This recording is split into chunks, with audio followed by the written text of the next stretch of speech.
I studied 10 chess YouTubers like Ayanokoji, and here's what I found out. You see, if you've been watching chess YouTube for a while, you think you know these creators. No. You don't. You see, I studied them, and here's what I actually found out. If you've actually seen the Ayanokoji from Classroom of the Lights, that anime, you know that he doesn't just observe people. Nah, he dissects them. He looks past what they want you to see and find what's actually there. And that's the approach I used there ever since I started watching it, the anime. For every creator, I asked 3 questions. What do they want you to think they are? What are they actually doing?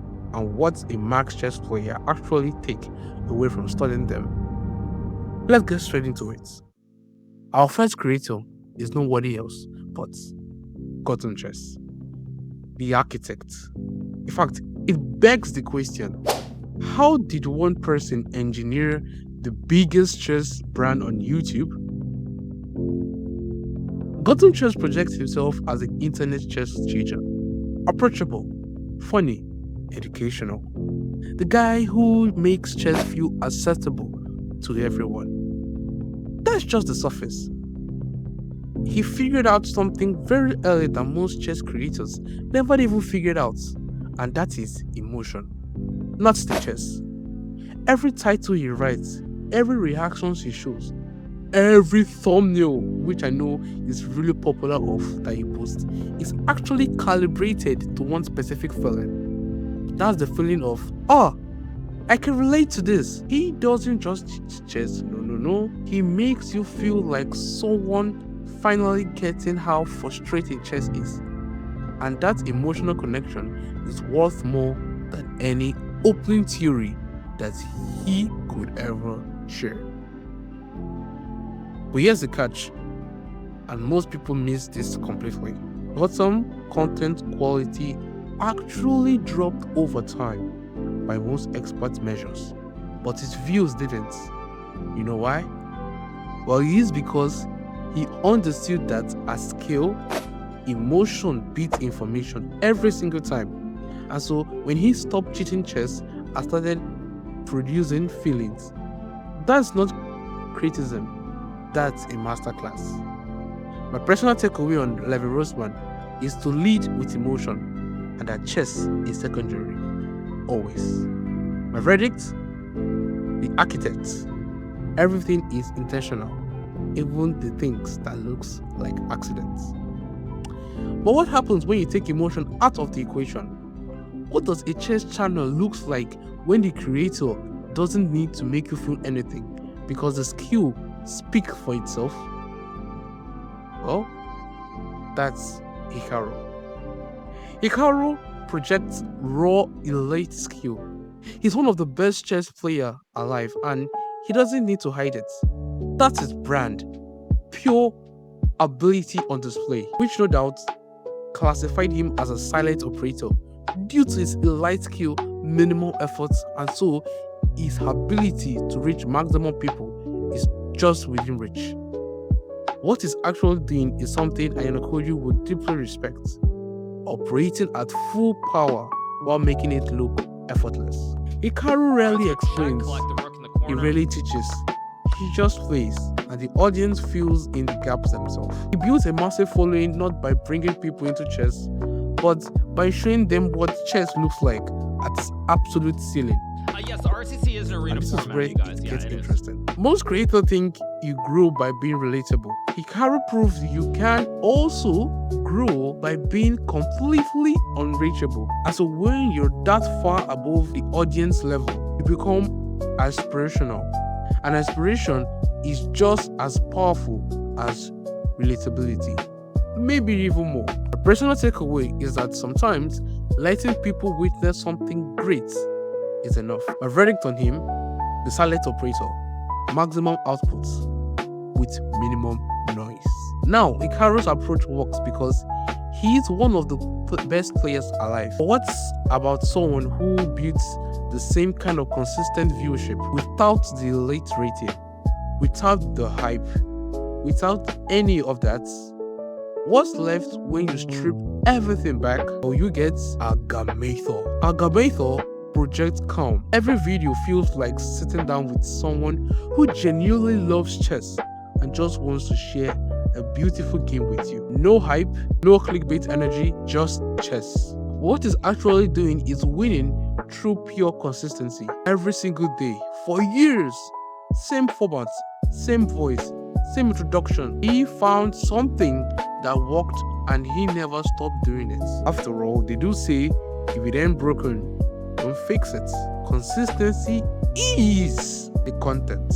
And so when your audience knows exactly what they're getting every single day, they stop deciding whether to watch. No. It becomes automatic. Agadmator didn't build an audience, he built a habit. The personal takeaway is to find your format and commit to it completely. The boring choice is usually the right one. My verdict on him is a consistency machine. Boring strategy, but extraordinary results. Agadmator proved that consistency beats almost everything. But consistency alone still assumes people are coming to you for chess. What if they're not? What if people are coming for something else entirely and the chess just happens to be there? Oh, that's Anna Cramling. Anna Cramling projects personality. She's warm, funny, genuinely entertaining to watch even if you don't care about chess at all. And that is intentional. What she's actually doing is making chess the background, not the foreground. The game almost secondary to the experience of watching her play it. And that's what opens her channel up to an audience who would not really click on a chess video in the first place. But here's what people get wrong about this. They think personality and chess content are two separate things, but Anna proved they are the same thing. You see, your personality is your content strategy. She didn't add personality to chess content, but she built a chess channel on top of a personal brand, and that's a completely different approach, which works. The personal takeaway from Anna is to let who you are be the reason people come back, not just what you know. A verdict on Anna Cramling is the personality play. Charm is a strategy. She weaponized it. Anna built a channel on personality, being the product. But there's another way to stand out that has nothing to do with personality or charm. It's about going too deep into one specific thing that you become impossible to ignore. And that's Rosen. Rosen projects calm. He is the quiet one. No big reactions, no hype, no drama, just clean, instructive chess with a slight edge of oh no energy that his audience loves. What he's actually doing is one of the smartest branding moves in chess YouTube, as he took one opening, the Stafford Gambit, and built an entire identity around it. One gambit, millions of views. His audience doesn't just watch him play chess, they watch him play his chess. That's a completely different relationship. But this is something that people completely overlook. Rosen didn't just try to cover everything. No, he went as deep as possible into one thing and became the undisputed reference point for it. Niche dominance beats broad coverage every single time, and so you don't need to be everyone's chess channel. You need to be the chess channel for your specific audience. Personal takeaway, what I took from Eric is to go narrow. Own a specific lane completely before you try to expand. My verdict on him is the niche master, one gambit, infinite content. Respect. Eric won by going narrow. What about someone who went narrow and deep at the same time? Someone who packs more genuine chess education into one video than most creators put in an entire series. That's Dania. Naroditsky, also known as Dania for short, projects depth.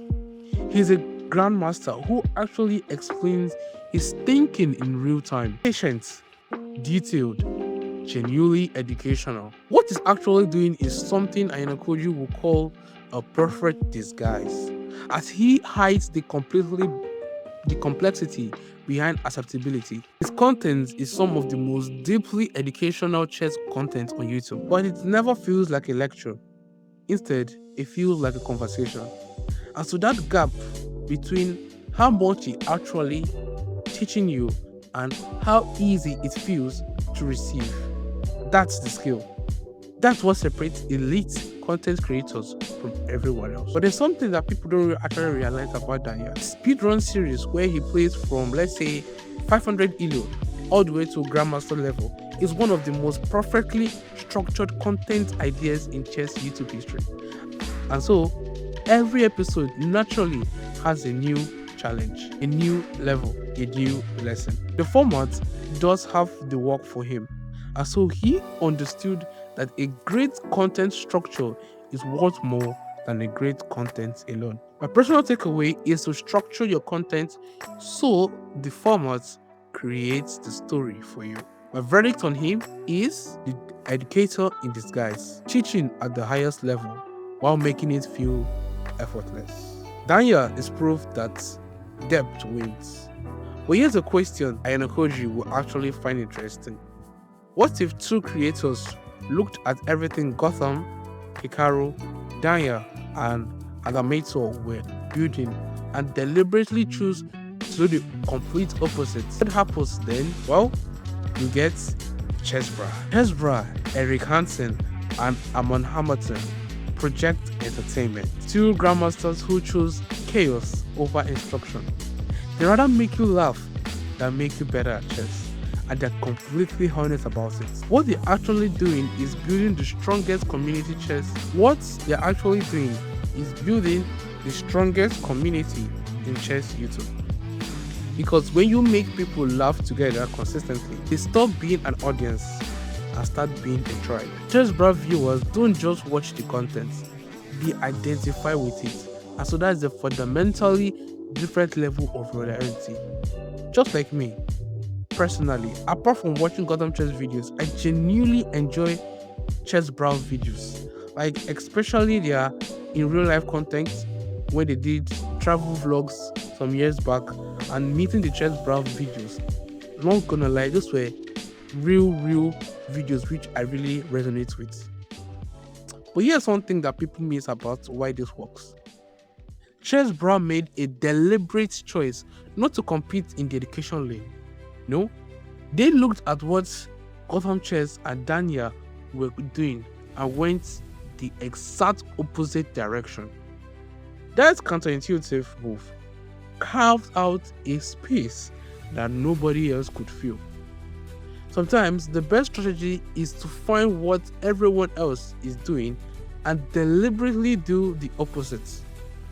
My personal takeaway, what I took from ChessBrah, is to find the gap nobody else is standing in and own it completely.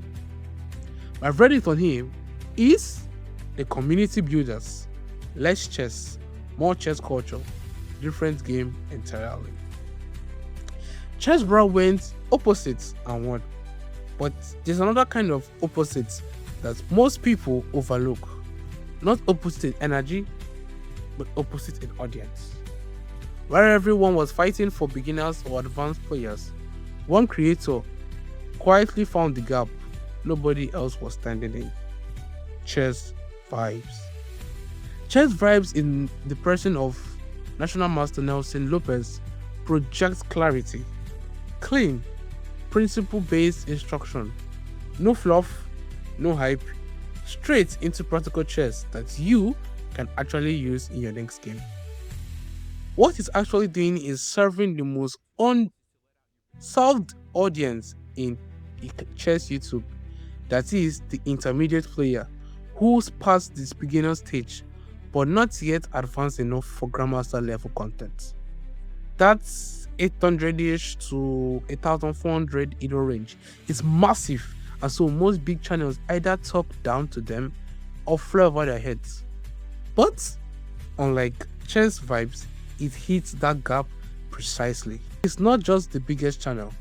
No, he's not the most entertaining, but he might be the most useful to the most specific group of people, and usefulness at that level creates loyalty.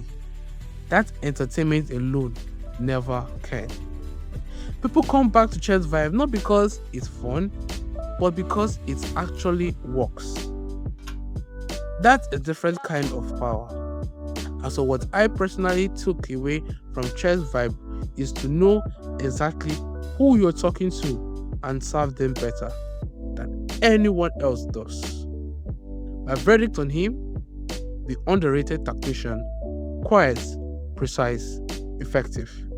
Exactly just like his chess. Chess Vibe served the middle of the skill ladder, almost anyone. But what happens when a creator stops thinking about skill level altogether and asks a completely different question? Not how do I improve your chess, but what does chess reveal about who you are? Actually, well, let's meet ChessWithAkeem. ChessWithAkeem projects wisdom. He is a chess master from Jamaica who doesn't just teach the game. No. He connects chess to real life, to philosophy, to how you think and who you are as a person, which is a rare angle. He's making chess about more than chess. And so when you frame the game as a mirror for life decisions and character development, you suddenly become relevant to people who don't even care about their rating. You become relevant to people trying to figure out how to think better, which is a completely different audience and a completely different level of impact. But guess why this matters more than most people realize? You see, the ceiling for pure chess content is chess players. And on the other hand, the ceiling for chess as philosophy is basically everyone. And so Akeem understood that the game is just the vehicle, while the real content is what the game reveals about human nature. That kind of content doesn't expire. What I took from Akeem is to go deeper than the surface. The chess is the entry point, not the destination. My verdict on him is the real life teacher. Chess is his language, and wisdom is his product. Akeem goes deeper by the game, and that brings me to the one I've been putting off this entire video. The one I had no excuse not to study because I have full access to all the footage, all the decision, all the scenes behind thinking. Me. Of course, who are you thinking of be the last person would be?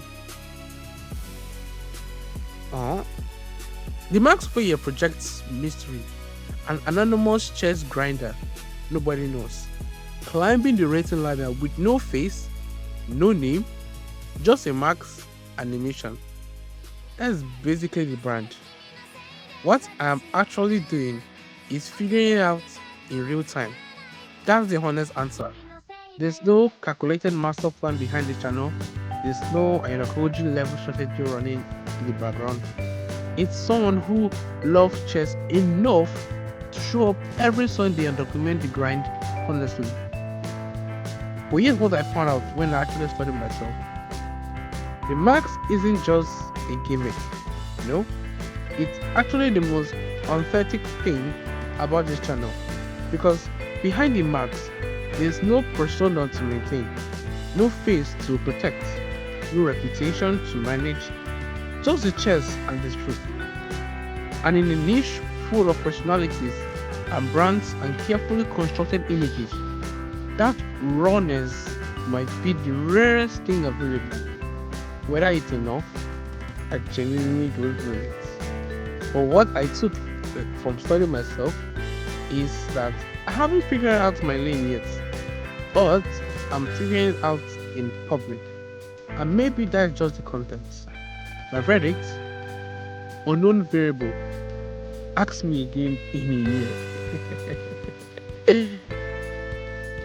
So, after studying all 10, here's one thing that ties every successful creator together. It's not skill. I mean, look at my channel for example. It's not editing. Like, have you seen GothamChess videos? It does 0 to minimal editing. And it's not even consistency. though that matters, but it's clarity. Every creator that works knows exactly what they are. Gotham knows his emotional entry point. Hikaru knows his ceiling. Agadmator knows his daily ritual. While Eric Rosen knows he's a Stanford guy. The ones that struggle, including me right now, we're still searching for the one thing that we are, nobody else can be. And until you find that, you're just another chess channel. And Ayanokoji's whole thing is that he knows himself completely before he tries to understand everyone else. That self-knowledge is what made him dangerous. And I'm not there yet, but I'm watching, I'm studying, and the max stays on until I figure it out. That's the video. 10 creators studied, 10 verdicts delivered. If you think I got something wrong, tell me in the comments, because I'm actually going to read it and I'll actually consider it, which is a promise. If you want to see my journey, follow the journey every Sunday. Still maxed, still grinding, and remember, remain mysterious.